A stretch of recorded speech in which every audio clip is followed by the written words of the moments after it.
kangangendlela alwa ngayo nabantwana bakaThixo. Haleluya.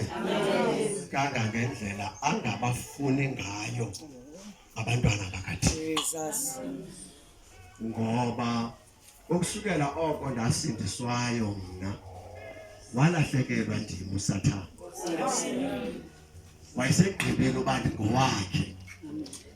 Ukusukela oko wasindiswayo nawe walahlekelwa uSathane.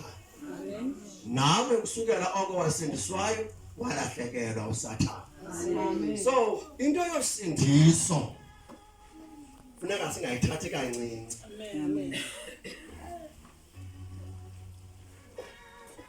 Kuba usindiso oluze ngoYesu. Xa kuthiwa usindisiwe kuthethwa ukuthi uhlanga. Amen.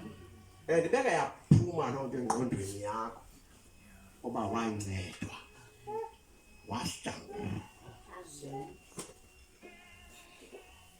Uzawuhamba uhambe into yenkolo uyoyifanisa naleya yankolo isecanga kwalamzwakho.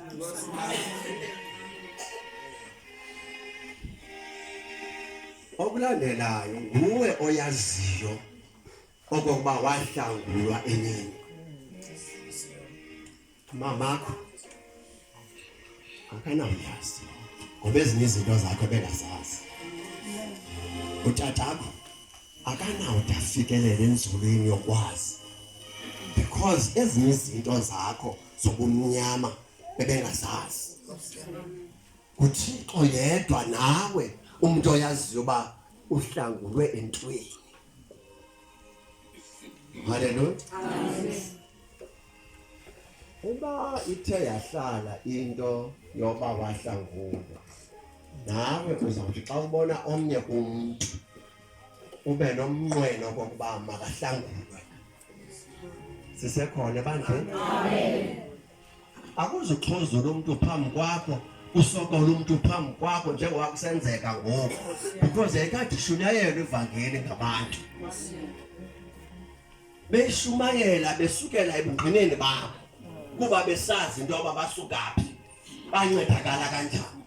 But ngoku abantu abakhoyo, excuse me, ngamanene namanenekazi, kunzima ngokuxelela omnye umuntu umxelele ngosindiso. Into uzamxelela ngento engafanelekanga. Kodwa bona abantu oxelela ngezinto zabo. Kodwa wena kunzima ukuxelela abantu ukuhlambula kwakho ngezwi. Haleluya. Amen. Xa ulapha awuzange ekhempini. Ngase niyazi loo nto. Xa uze apha awuzange ekhempini. Njengoba sifike apha ngoLwesine, ngoLwesihlanu, ngoMgqibelo, namhlanje kungeCawa. Singazange ekhempini. Futhi asidingi into yakwenza. Asingomageza, asiphambenanga. Akhona umuntu ophambeneyo apha. Akhona omnye umuntu olapha kube shwa zingqondo. But uSathane uyakwazi uyijika loo nto. Uvumye sithi anawushiya umuzi wami entsuku ezingaka.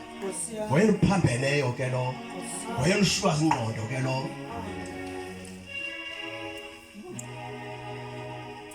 Nawushiya umuzi wami entsuku ezingaka. Phambene ke ngoku lo. Uphambana nentando kaThixo. Uphambana noncedo likaThixo because xa kuthiwa ipasi kuyaqala ngoLwesine mhlawumbe awuyazi meaning yalonto. Uba ithetha ukuthini? NgoLwesine uYesu ebexoxa amatyala okanye wayexoxa amatyala. Yiyo nto sinenkonzo ngoLwesine.